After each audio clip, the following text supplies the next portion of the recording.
అందులో మనకి placement cell ఉంటుంది కాలేజ్ టోటల్గా.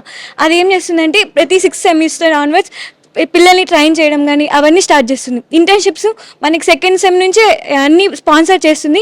కానీ మన టాలెంట్ బట్టి మనం ప్రొక్యూర్ చేసుకోవాలి వాటన్నిటిని. ఇంకా మల్టిపుల్ క్లబ్స్ ఉన్నాయి. ఇప్పుడు పిల్లలకి ఓన్లీ స్టడీస్లోనే ఇంట్రెస్ట్ ఉండదు. లైక్ స్పోర్ట్స్లో ఉంటుంది, డ్యాన్స్లో ఉంటుంది, ఇంకా రోబోటిక్స్ క్లబ్స్లో ఉంటాయి. ఇవన్నిటిలో మీరు ఏ క్లబ్స్లో జాయిన్ అవ్వాలనుకున్నా ఆ ఫ్లెక్సిబిలిటీ అనేది ఈ కాలేజ్ ఫ్రీగా ప్రొవైడ్ చేస్తుంది. అలాంటి ఛాన్సెస్ అనేవి మన సౌత్లో కాస్ట్ పెడితేనే వస్తాయి, కానీ ఇక్కడ అలా ఉండవు. So I strongly recommend to join in this college.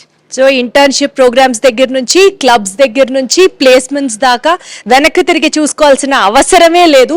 Definitely she would recommend. In fact the students of Marwadi university would recommend their juniors అంటున్నారు. Let me know the intention from the boys as well. Yeah ఇప్పుడు అంత దూరం నుంచి ఇక్కడికి వచ్చి మనం various culture కానీ వేరే వేరే కల్చర్స్ కానీ అండ్ నాట్ ఓన్లీ స్టడీస్ పరంగానే కాదు, తిరగడానికి కూడా